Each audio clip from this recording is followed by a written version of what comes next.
Hey, what's up guys? This is Anthony from Anthony's Customs, and for this review, we are looking at the Play Arts Kai variant Cyclops figure, which is not mine. I borrowed it because I didn't want to buy it to review it. And so here's the thing, I was going to get like Wolverine and Cyclops and Deadpool and keep those, and I got rid of all my other Marvel variants, and I just couldn't bring myself to get this Cyclops. It just doesn't look like Cyclops enough to me. Like, I get that it's him, but it mostly just looks like a generic design with a Cyclops visor, which could be anybody. I mean, that type of visor is not exclusive to Cyclops, so it just didn't do it for me. So we're going to see if it's actually any good. It might be a fine figure. If you like the design, then you might be in luck. And if you don't like the design like me, then you might be upset because it might actually end up being a good figure otherwise. So let's go ahead and get it off the stand and take a closer look.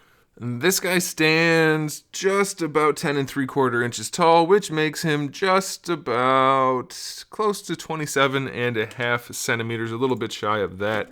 And the overall aesthetic, apart from I don't think it looks like Cyclops enough, it's really nicely done. It's a really clean sculpt, and it's busy, but I don't think it's overly busy.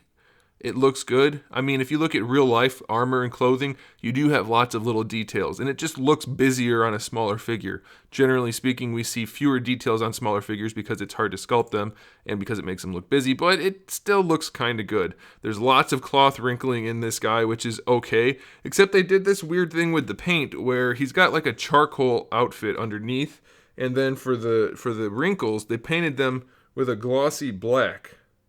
Hopefully that shows up on there well enough for you guys. But it's a little weird. It looks kind of good, but making it glossy is not a good idea. It should have just been the same finish, but black, and it would have looked a lot nicer. There is a lot of like line work in here in the armor, which is actually painted with like a periwinkle purple, and it looks pretty good. It matches the dark blue kind of nicely. It's like a midnight blue. The red is painted well. Most of the yellow is painted pretty well. Yellow is notoriously difficult, but they did a decent job. That's fine. Lots of little bits of silver line work throughout as well. Very, very clean sculpt and paint job. It's very nicely done. The metallic yellow, which is gold, looks very nice. Also, just all around good aesthetic. Very nicely done. Objectively. Subjectively, I'm still not sold on it. I like all of the elements. I just don't like it as Cyclops. Mostly this thing throws it off for me. I know that he's had something kind of like a shoulder pad here and there. This is just, no, it just doesn't look like Cyclops. This is the kind of thing you see on Cable. It's too damn big. It doesn't suit the Cyclops look. Especially since for Wolverine, they went with generally the traditional Jim Lee tiger stripe look and then turned it into this. Whereas this Cyclops is just kind of like barely any of it. He had yellow boots, pouches on the chest. That's it. I mean, it really doesn't look like Cyclops at all, which is so disappointing. So disappointing. Anywho, let's go ahead and talk about the accessories. We do have an alternate face. We have the neutral face that comes on him in the package with the visor painted and sculpted. And then we have the kind of grimacing one with the open eye hole, which is, okay, it can receive this optic blast, which is kind of like neon pink with yellowish white in the middle, which is not the best look, but it's okay. It's cool that they included it.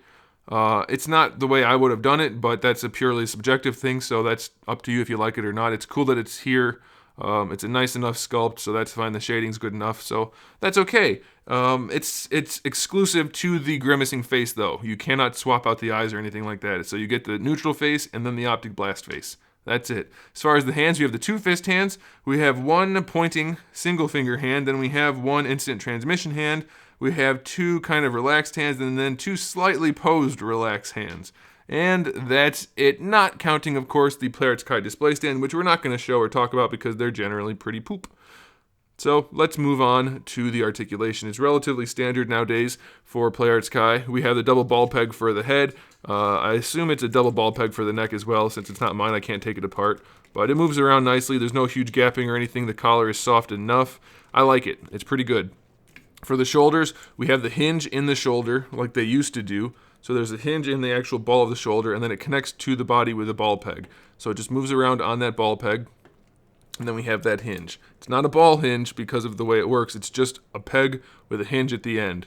Okay, so you get decent enough range. It can't really come across the chest very well. That's about it.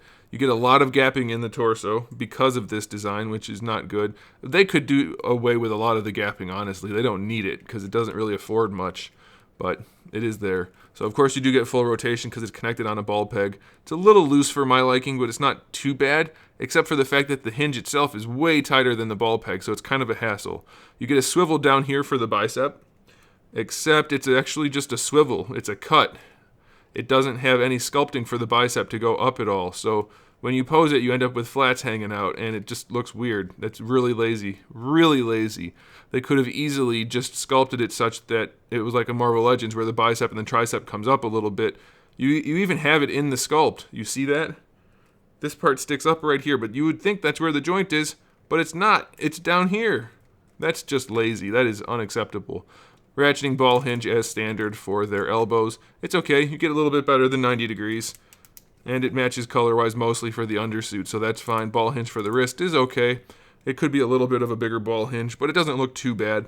Shoulder pad, it's a double ball peg for the shoulder. You just have almost no range. Because of how tiny the peg is, you get almost no range out of it. It's almost worth it just to take it off. He looks so much more like Cyclops without this big-ass shoulder pad. I guess what you could do if you really wanted to, and if it was mine, I'd consider it, you could take off this bottom part at least, because that's just glued on there, then maybe just peg this part in, and it would look a little better. But I don't know, to me, other than that peg being there, it looks way, way better without it. But again, that's purely subjective, other than it's not a traditional Cyclops thing. Like, yes, he's had shoulder pads, but it's not what he's known for. So, I don't know. You can take that off if you want to. Diaphragm joint is a hinge up here with a ball peg down here. It actually works really nicely. You get really good range forward with minimal gapping, and going back is less, but you still go back a little bit, and that looks really fine. Side to side is good, rotation's good, no issues. Ball peg for the lower torso, really good, no issues. Crotch is nice and tight, that's what she said. It works fine, it hides all the joints nice enough. You get almost splits. No problems there. That's really good. You can bring the legs really far forward. Of course, you're going to get gapping back here. That's unavoidable. That's really nice. No problems at all there. Thigh swivel here, even though you don't need it because you have one built into the joint. So that's a problem, but they've been doing that for forever now. I don't know why, but it's there, and it doesn't match the sculpt at all. But it's something you could live with probably.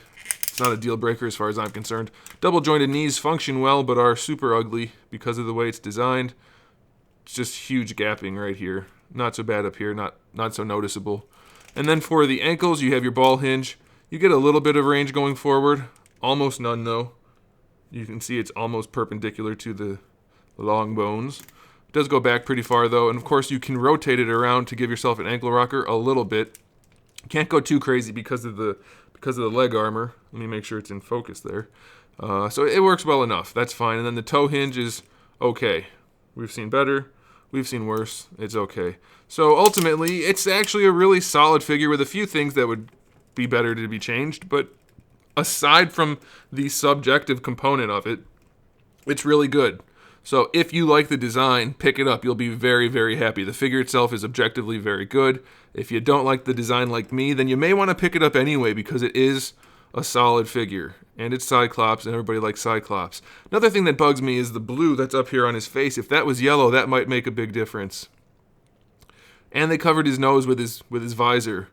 This almost looks like it could be like a Nightwing figure. It's just weird. I don't know.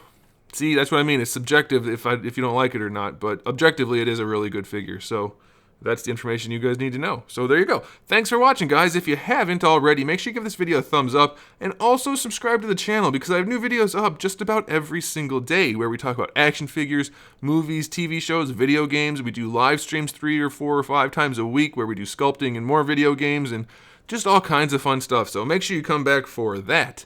And in the meantime, keep collecting.